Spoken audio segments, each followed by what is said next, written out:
Bandiraɓe sehilaɓe on calminama kadi on calminama on juurama on jettama mi arti bon hande mi ɓornaki Fouta Tampi parce que mi yiɗa tampinde tout le temps avec mes Fouta Tampi. Ma dernière vidéo sur la nomination de Adam Boubacar Soko a été supprimée par Facebook à cause de l'intervention du gouvernement mauritanien ou du signalement de certains Mauritaniens. Et c'est pas la première fois que cela m'arrive. J'ai eu le même problème l'année dernière où mon compte personnel a été bloqué pendant un long moment. Donc c'est impératif de faire un contrepoids, liker la page, liker et partager les vidéos. Surtout abonnez-vous sur ma chaîne YouTube et mon canal Telegram. On est plus safe que sur Facebook. Mais on va récidiver en espérant que la vidéo ne va pas être supprimée aussi. Ce que je constate, c'est que le système mauritanien protège bien ses collaborateurs en tout cas. J'ai parlé des problèmes des Noirs de service et de leur capacité de nuisance. Et ils sont légion en Mauritanie. On les retrouve dans toutes les communautés, les Soninké, les Peuls, les Wolof, les Haratines. On ne voit jamais par contre un arabe conspirer contre les siens. C'est dans ce cadre que ressort notre éternel opposant à la lutte des Noirs, j'ai nommé Gourmolo.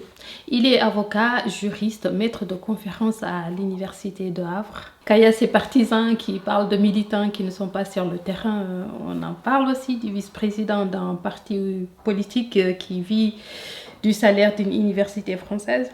Jambo la famille, bienvenue sur Aganisha, je m'appelle Tanoum Lele et je donne mon avis sur l'actualité même si personne ne me l'a demandé et même si Facebook supprime mes vidéos. Abonnez-vous à la chaîne, partagez, mettez un j'aime pour le référencement de la vidéo, taguez vos amis pour faire grandir notre communauté. Dans un audio largement partagé sur le WhatsApp mauritanien, on y entend Gourmolo faire du négationnisme du génocide de 1989. Alors pour ceux qui ne savent pas ce que c'est, qu'en 1989, un incident éclate à la frontière entre le Sénégal et la Mauritanie.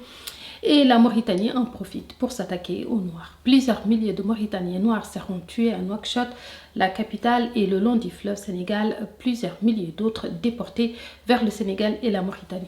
Le but manifeste était de se débarrasser des peuples noirs qui refusaient de s'arabiser pour réaliser le rêve panarabiste de faire de la Mauritanie un pays arabe, même si personne n'est vraiment arabe dans ce pays. Il y a eu surtout les événements de 90, dans lesquels, ou au cours desquels, des militaires ont été massacrés, dans le cadre d'un plan du système qui était destiné à déraciner tout le reste, tout ce qui restait de la présence négro-africaine, surtout au sein de l'armée et au-delà au sein de l'administration publique, pour jouer à plein feu, à plein régime, la domination chauvine dont je vous avais parlé tout à l'heure.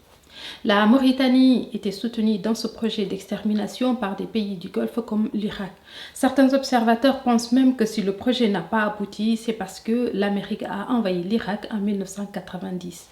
Durant plusieurs années, la Mauritanie va faire vivre aux Noirs dans un climat de terreur et d'inquisition. L'armée et l'administration vont être purgées des Noirs, les intellectuels, les cadres noirs vont être arrêtés, jetés en prison, certains y seront exécutés et d'autres mourront sous la torture, comme l'écrivain Tan Youssef Gay par exemple. Une fois dans une espèce de rituel, 28 soldats noirs sont offerts en sacrifice, je ne sais à quel démon ou dieu, pour célébrer l'indépendance du pays un certain 28 novembre. Cela s'est produit en plein mois de Ramadan. Massacrer les Noirs dans les rues, dans les marchés, dans les maisons, dans les villages et les petits hameaux. Je résume un peu les faits pour que la vidéo ne soit pas trop longue. Si vous voulez en savoir plus, j'ai fait une vidéo détaillée sur la question sur la chaîne qui s'intitule « Comment la Mauritanie est devenue arabe ». Je mettrai aussi le lien de la vidéo dans la description. Depuis plusieurs années, les Noirs se battent pour faire reconnaître le caractère génocidaire de ce qu'en Mauritanie on appelle les événements de 1989 ou encore le passé humanitaire, un terme créé par l'UFP, un parti politique pas si opposant que ça, comme s'il s'agissait d'une espèce de comptabilité. En 1992, le régime de Ould Taya vote une loi pour s'auto-amnistier de ces crimes, ce qui fait que les victimes ne peuvent pas porter l'affaire dans les juridictions du pays. Maintenant, revenons aux audios dont je parlais au début de la vidéo, de notre grand juriste Gourmolo. Dans cet audio, où il nie le caractère génocidaire de ce qu'il appelle le passé humanitaire. En fait, dans l'audio, il pose le cadre juridique du génocide. Ensuite, il dit clairement que l'intention du gouvernement n'était pas de faire un génocide. Je résume. Après, il dira qu'il n'a jamais dit ça, mais c'est gourmand. Les choses ne l'engagent qu'au moment où il le dit. Après, il peut toujours trouver des subtilités telles que le terme juridique, journalistique, pour se dédire. Gourmolo, c'est le vice-président de l'UFP, un parti politique héritier du MND, qui lui-même est l'héritier du PKM, qui est l'héritier des nasseristes, qui sont comme un peu les bassistes, Ils ont la même idéologie panarabiste. Mais il se trouve qu'il y a 3 ans, j'ai interviewé Gourmolo sur la question de la loi d'amnistie et le caractère génocidaire de ce qu'ils appellent de manière irrespectueuse, je trouve, les événements de 89 ou du passif humanitaire.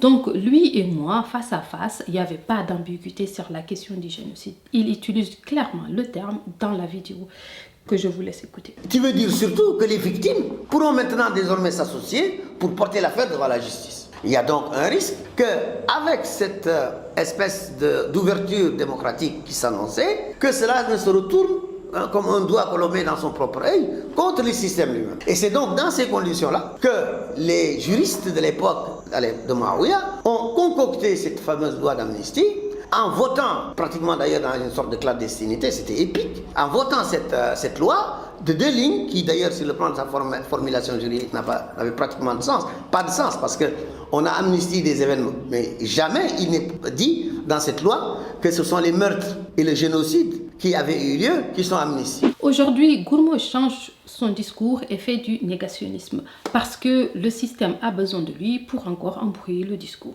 Il y a même un avocat arabe, le maître Sidi El Mokhtar, professeur de droit privé, conseiller juridique international, avocat à la Cour de cassation, qui démontre techniquement qu'il s'agit d'un génocide. Il va même plus loin d'ailleurs. Il dit avoir entendu dans un groupe WhatsApp un avocat arabe suggérer d'empêcher les Noirs de se reproduire. Probablement c'est quelque chose qui est déjà fait. On sait la proximité du système mauritanien avec la France qui est obsédé par la fertilité des femmes noires. D'ailleurs, regardez autour de vous et vous voyez le nombre de couples qui aujourd'hui peinent à avoir des enfants par rapport à nos parents ou même à nos aînés. Mais bref, c'est pas le sujet du jour. Un militaire mauritanien dont j'ai eu les audios témoigne aussi dans le même sens. Il dit qu'il était en poste dans la région de la vallée dans ces années-là. Et ce génocide est probablement le truc le plus documenté en Mauritanie. Il n'y a pas d'ambiguïté là-dessus. On se demande donc ce qui fait courir Gourmolo ces jours. En fait, il y a beaucoup d'acteurs du génocide qui sont encore en poste dans le gouvernement mauritanien, y compris le nouveau président Ould Ghazouani qui servait déjà dans l'armée au moment du génocide. Des Noirs travaillent depuis plusieurs années pour faire reconnaître le système mauritanien comme génocidaire et le traduire en justice, ce qui peut-être crée la panique dans les rangs du pouvoir. On sait que le régime de Ould Ghazouani est en ce moment en train de travailler en catimini pour payer les veuves des militaires tués par l'État pour empêcher l'affaire d'arriver au niveau de la justice nationale et internationale. Gourmolo est toujours là à la rescousse à chaque fois qu'il faut faire avaler une couleuvre juridique à la communauté noire.